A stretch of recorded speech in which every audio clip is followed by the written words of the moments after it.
Il y a un siècle, en descendant la rue de ce village, comme dans beaucoup d'autres rues d'autres cités, l'on entendait ce bruit si familier qui rythmait la vie de nos arrière-grands-parents. Le fouet, la navette, le battant, les marches prenaient la parole dans un ordre immuable, pour nous dire qu'ici ou là se concevait le satin, le serger, la toile ou le brocart, qui viendraient enrichir nos intérieurs et parer nos habits de tous les jours comme ceux des jours de fête.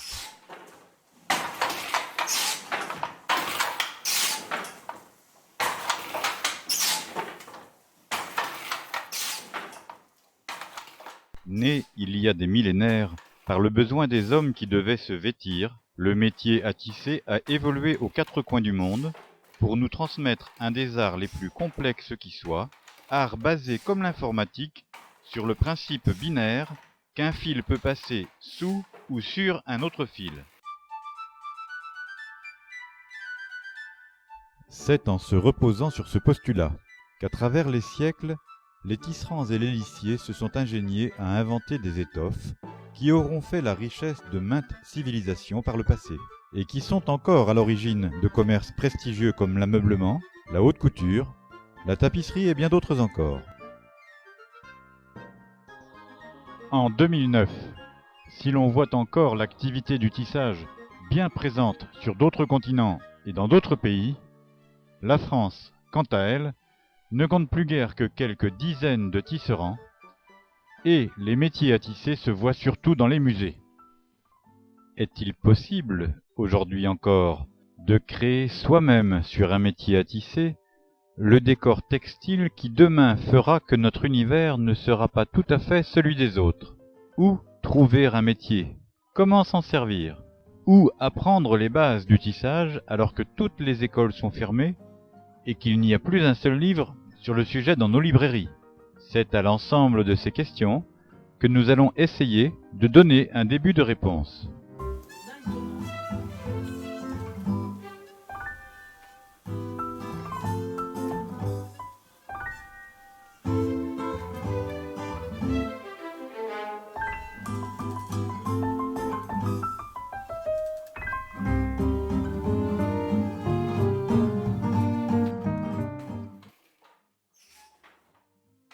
Nous vous conseillons, pour mieux comprendre le tissage à la main sur un métier à tisser, de commencer par tisser quelques duites, c'est-à-dire quelques allers-retours de trame sur un métier déjà ourdi, c'est-à-dire un métier déjà préparé. Autrefois, cela se faisait naturellement en allant chez le voisin tisserand. Aujourd'hui, il vous faudra faire la démarche d'aller à une démonstration de tissage lors des Journées du patrimoine, ou bien de demander à l'un des rares tisserands encore présents de vous montrer comment faire. Il serait en effet fastidieux et décourageant de vouloir commencer par monter une chaîne sur un métier sans jamais avoir tissé auparavant. Une fois dépassées les premières appréhensions et familiarisé avec le geste du tissage, le débutant ressentira très vite l'envie de voir naître de ses mains cette matière textile riche et sensuelle qu'il voudra personnaliser. Il va lui falloir trouver un métier à tisser, son métier à tisser, soit chez un fabricant, soit un métier d'occasion chez un ancien tisserand, soit encore en le fabriquant lui-même ou en le faisant fabriquer par un artisan. Quel que soit le choix effectué, il faut quelques rudiments sur la structure d'un métier à tisser pour ne pas perdre son temps ni se décourager avec un mauvais outil. Le rôle du métier à tisser est de permettre l'entrecroisement dans un ordre précis de fils tendus fortement dans le sens longitudinal, désigné par le terme de chaîne, avec des fils que l'on fera passer transversalement pour constituer la trame. Il faut savoir qu'une chaîne tendue exerce une force considérable. C'est pourquoi le métier à tisser devra être robuste, bien équilibré. C'est le bâti du métier qui va assurer cette solidité.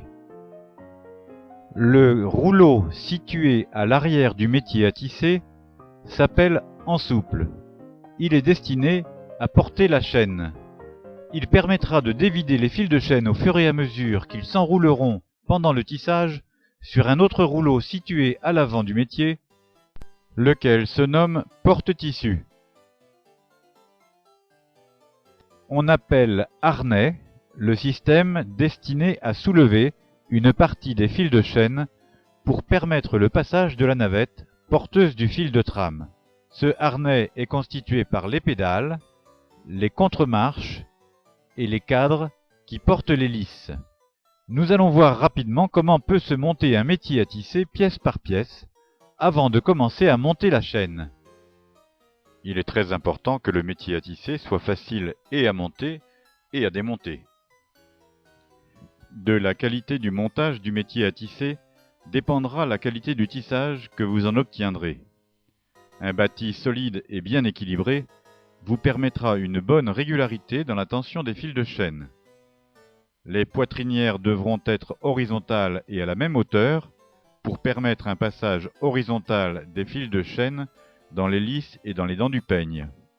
Les pédales devront se situer à l'aplomb des contre-marches et des cadres pour fonctionner sans effort. Le banc, enfin, sera bien stable pour offrir une position de travail confortable. Les cadres qui portent les lisses devront être verticaux et bien parallèles entre eux pour pouvoir se lever sans frottement.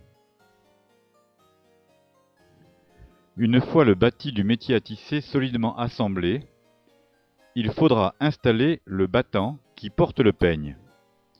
Celui-ci est destiné à maintenir un écart régulier des fils de chaîne, mais aussi à tasser le fil de trame au fur et à mesure du tissage.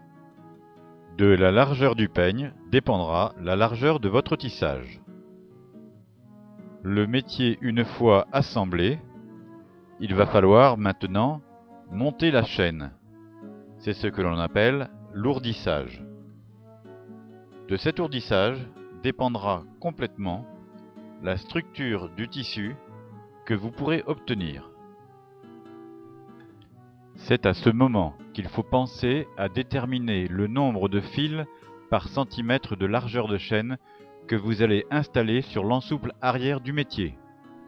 Vous devrez faire vos calculs de sorte que le nombre de fils total porté par l'ensouple arrière soit égal au nombre de lisses total porté par l'ensemble des cadres de votre métier. La première opération de l'ourdissage est le bobinage. À l'aide d'un bobinoir, électrique si possible ou manuel, il va falloir remplir autant de bobines de fil que contiendra votre cantre. Selon votre projet de tissage, vous aurez donc décidé de la matière employée pour la chaîne. Du lin, de la laine, du coton, du synthétique ou quoi que ce soit d'autre pourvu qu'il résiste à la tension du métier.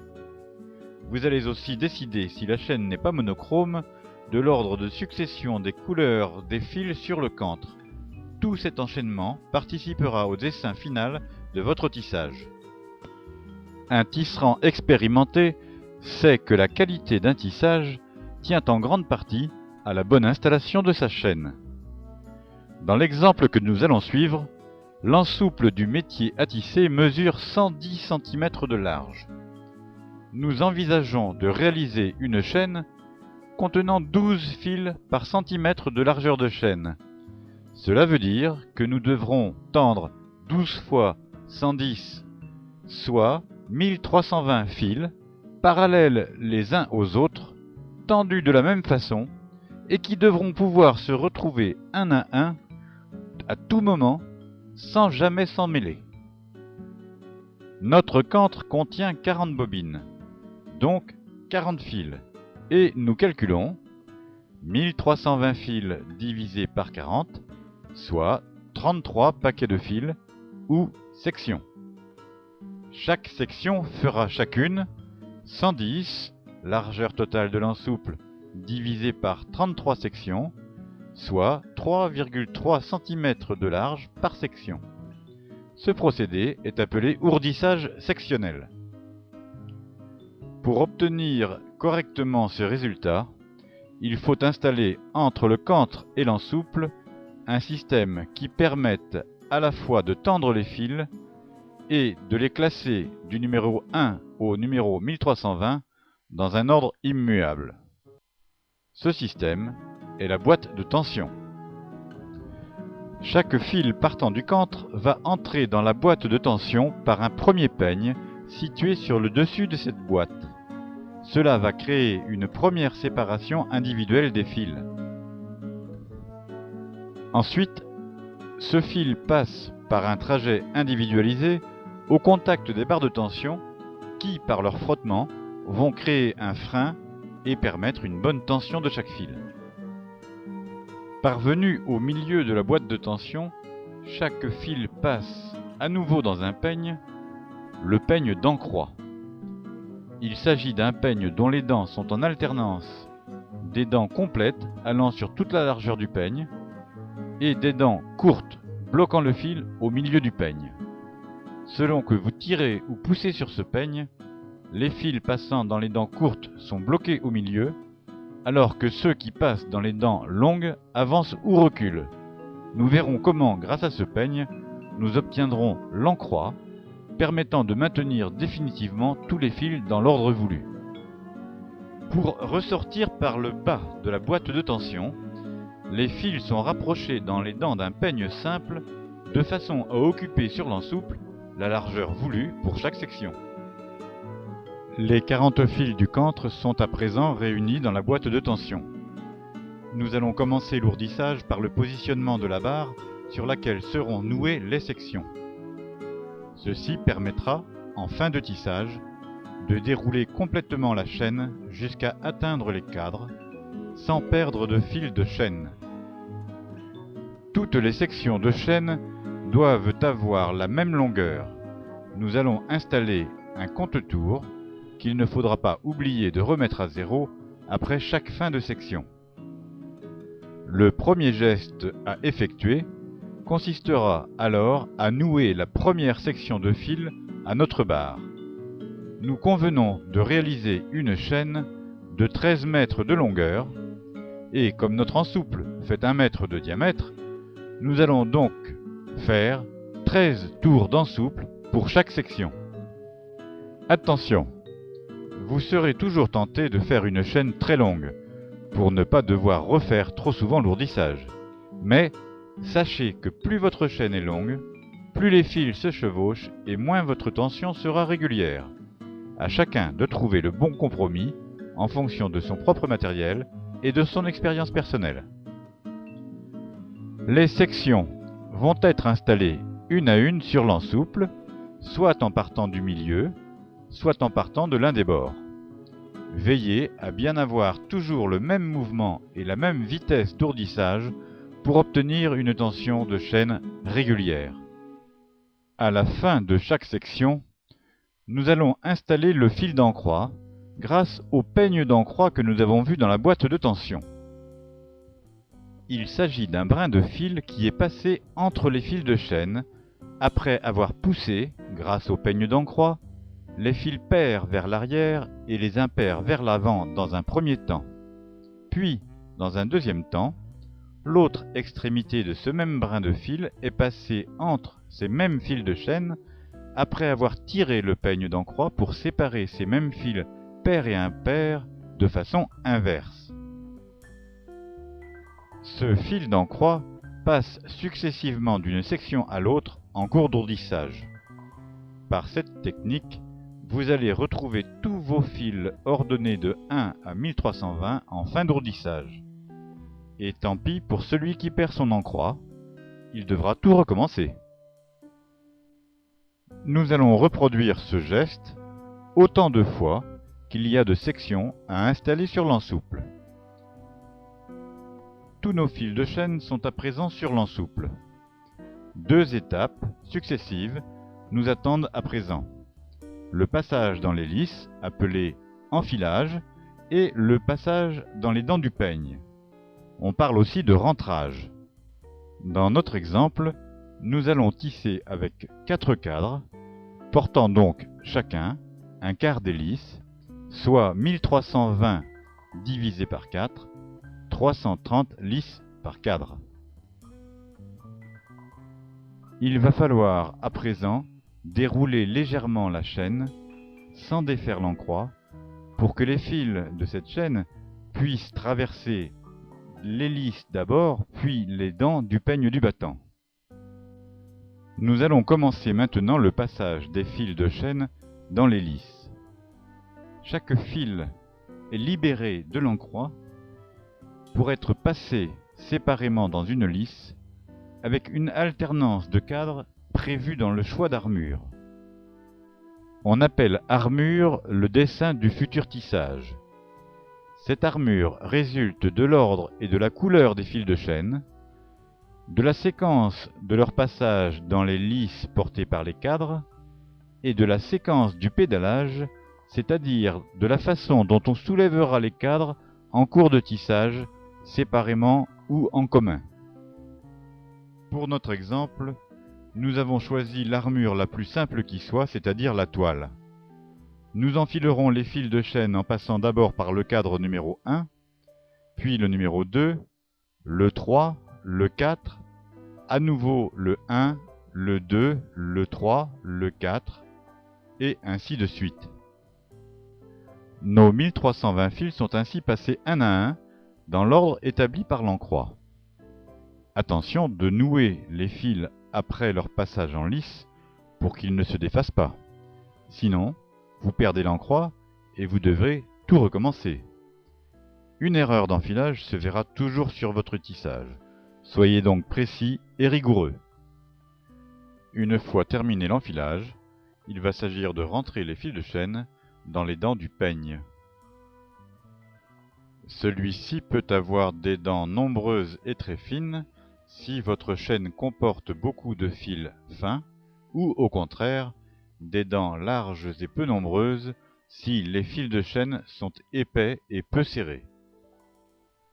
Le nombre de fils de chaîne que vous passerez dans chaque dent du peigne sera le résultat de la division du nombre total de fils de votre chaîne par le nombre total de dents de votre peigne. Pour introduire les fils de chaîne dans les dents du peigne, vous allez devoir utiliser une passette et il va là encore s'agir de respecter l'ordre des fils en suivant l'encroix pour qu'il n'y ait pas de croisement de fils intempestif. Il est conseillé de bien fixer le battant au métier pour qu'il ne bouge pas pendant le rentrage. Cela vous simplifiera la manœuvre. Là encore, il est vivement recommandé d'attacher les paquets de fils rentrés dans les dents du peigne pour ne pas les perdre. Le rôle du peigne est de tasser les fils de trame, mais aussi de maintenir l'écartement régulier des fils de chaîne pendant le tissage. La régularité du rentrage sera une garantie d'un tissage bien équilibré. À présent, la chaîne va devoir être tendue horizontalement entre les deux poitrinières. Nous allons attacher les fils de chaîne au rouleau porte-tissu par l'intermédiaire d'une barre de métal qui se déroule jusqu'au peigne de façon à ne pas perdre de fil de chaîne.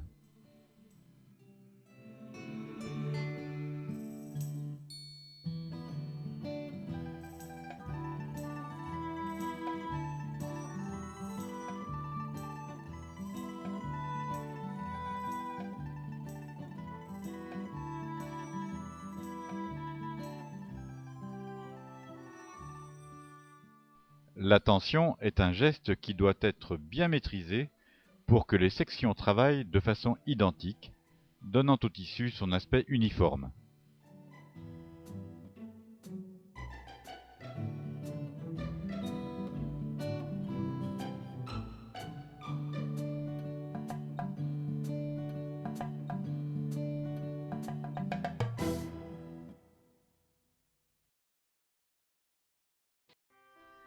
Il est temps de penser à retenir l'ensouple arrière par un frein pour permettre une tension tout en maîtrisant l'avancée de la chaîne. Il faut aussi enclencher l'engrenage qui permettra de tendre et de faire avancer la chaîne. Le résultat final doit être une chaîne dont tous les fils sont tendus avec la même force. Le harnais permet de soulever les cadres en appuyant sur les pédales. L'écart entre les fils levés et les fils baissés, désigné par le terme de foule, doit être régulier et suffisant sur toute la largeur de la chaîne. Nous l'obtiendrons par le réglage de la hauteur des cadres portant l'hélice, par le réglage de la hauteur du battant et de son peigne, ainsi que par le réglage de la bonne tension des pédales. La chaîne est en place, nous allons enfin goûter au plaisir du tissage.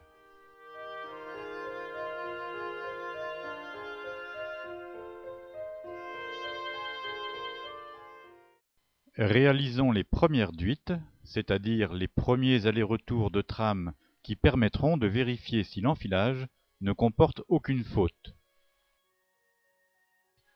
Tout en effectuant ces premiers essais, nous avançons la barre jusqu'à la poitrinière avant pour obtenir la bonne hauteur de chaîne par rapport au harnais.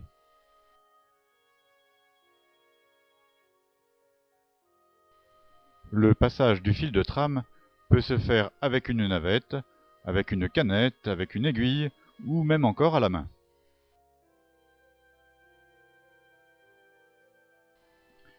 Le bord du tissu est appelé lisière. Il ne faudra pas trop tirer sur le fil de trame pour éviter de faire rentrer les lisières, ce qui donnerait au tissu une largeur inégale. Il faut tasser avec le battant tenu en son centre pour ne pas provoquer de dissymétrie dans le tassement. Vous allez devoir tisser avec un certain rythme, avec un même mouvement de battant. Cela s'apprend avec l'expérience, et c'est à cette régularité acquise que l'on reconnaît par la suite le bon tisserand. N'oublions pas que tisser est un métier, et que les professionnels mettaient des années à le maîtriser. L'idéal pour avancer à un certain rythme est le lance-navette. Il s'agit d'un système constitué de deux boîtes à navettes situées aux extrémités des battants et d'un fouet situé en son centre qui va permettre de lancer la navette d'une boîte à l'autre.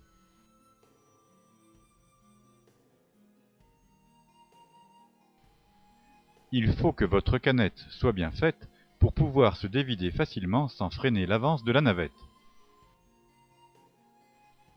Votre peigne doit être parfaitement horizontale, votre fouet bien réglé, pour que la navette ne dévie pas de sa course.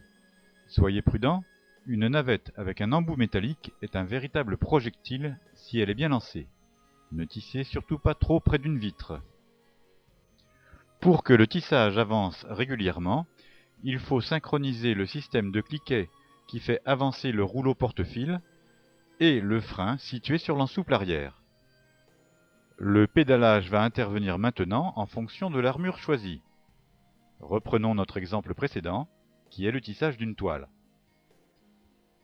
Pour cela, on va dans un premier temps soulever les cadres 1 et 3 si l'on tisse sur un métier à 4 cadres, ou les cadres 1, 3, 5, 7 si l'on tisse sur un métier à 8 cadres. La navette est alors passée de gauche à droite par exemple. Aussitôt, on inverse le pédalage, c'est-à-dire que l'on soulève les autres cadres, les cadres 2 et 4 dans l'exemple du métier 4 cadres, et les cadres 2, 4, 6, 8 dans l'exemple du métier 8 cadres. On va ensuite tasser la trame avec le peigne, et aussitôt faire passer la navette de droite à gauche d'un bout à l'autre. On inverse à nouveau le pédalage, on tasse, et ainsi de suite. Rappelons maintenant l'importance des liaisons pédale-contre-marche. Une pédale peut n'être reliée qu'à un seul cadre, qui sera alors le seul soulevé si l'on appuie sur cette pédale. Mais on peut aussi relier une même pédale à plusieurs cadres, qui se soulèveront simultanément quand on l'actionnera. Ainsi, pour la toile, nous avons le choix ou bien d'appuyer sur deux pédales 1 et 3 simultanément, ou bien d'attacher les deux cadres 1 et 3 à une seule et même pédale. Nous percevons immédiatement l'intérêt de cet attachage, sachant que lorsque nous disposons de nombreux cadres, nous pouvons multiplier le nombre de combinaisons d'attachage des pédales au cadre.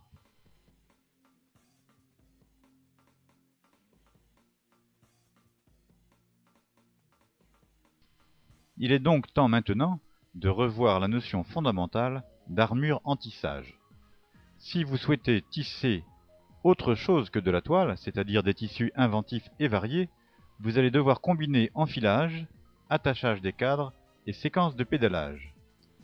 Ici, nous vous renvoyons aux cours ou livres de tissage qui contiennent de multiples exemples que vous pourrez essayer à votre tour.